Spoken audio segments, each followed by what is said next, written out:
Hello guys, আজ দেখো নিয়ে চলে এসেছি দয়াহারি চটপাটার থেকে দারুণ দারুণ খাবার।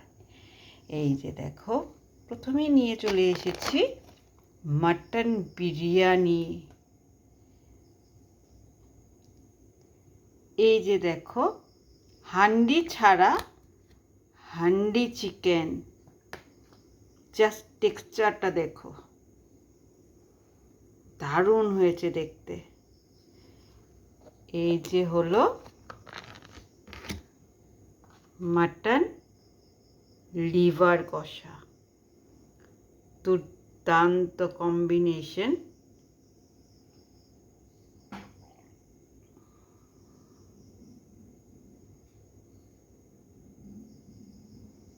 চলো খেয়ে তোমাদেরকে বলছি কেমন হয়েছে।